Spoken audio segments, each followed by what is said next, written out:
menjadi 6 kategori, yaitu 1. Hermeneutik sebagai teori penafsiran kitab suci. Kedua, hermeneutik sebagai metode filologi. Ketiga, hermeneutik sebagai pemahaman linguistik. Keempat, hermeneutik sebagai fondasi dari ilmu kemanusiaan. Kelima, hermeneutik sebagai fenomenologi.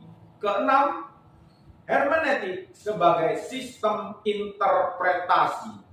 Dalam berbagai perkembangan, hermeneutik sangat membantu penggalian makna dalam setiap teks di dalam ayat-ayat Alkitab.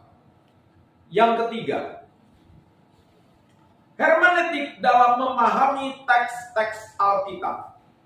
Hermeneutik sebagai metode penafsiran Alkitab tidak saja berurusan dengan teks yang dihadapi secara tertutup, melainkan penafsiran teks tersebut membuka diri terhadap teks-teks yang melingkupinya, mempertimbangkan horizon-horizon yang melingkupi teks tersebut, yakni horizon teks, horizon pengarang, dan horizon pembaca.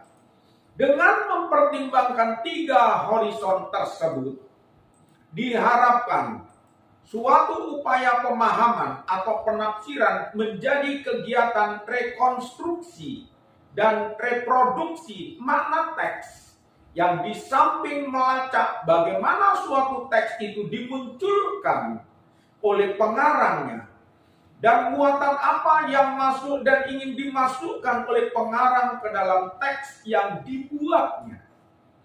Ia juga berusaha untuk melahirkan kembali makna tersebut sesuai dengan situasi dan kondisi saat teks tersebut dibaca atau dipahami. Dengan kata lain, sebagai sebuah metode penafsiran, hermeneutik memperhatikan 3 hal sebagai komponen pokok dalam upaya penafsiran, yaitu teks, konteks, kemudian melakukan upaya kontekstualisasi.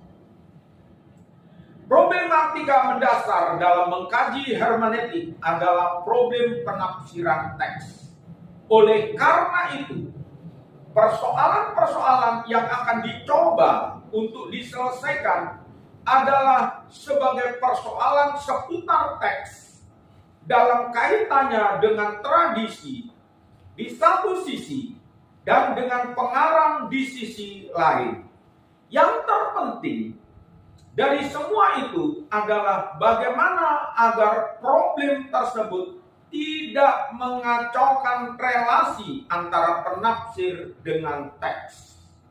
Relasi antara penafsir dengan teks ini adalah masalah serius dan merupakan pijakan awal bagi para filsuf hermeneutik.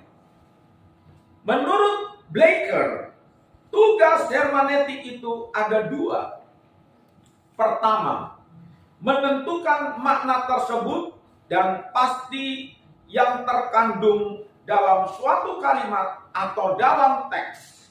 Kedua, menemukan instruksi yang terkandung dalam simbol.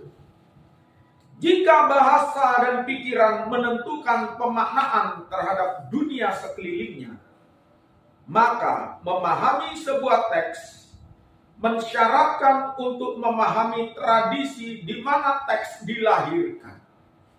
Hermeneutik selalu berurusan dengan 3 unsur dalam aktivitas penafsirannya, yaitu 1. Tanda pesan atau teks yang menjadi sumber atau bahan dalam penafsiran yang diasosiasikan dengan pesan yang dibawa oleh Hermes.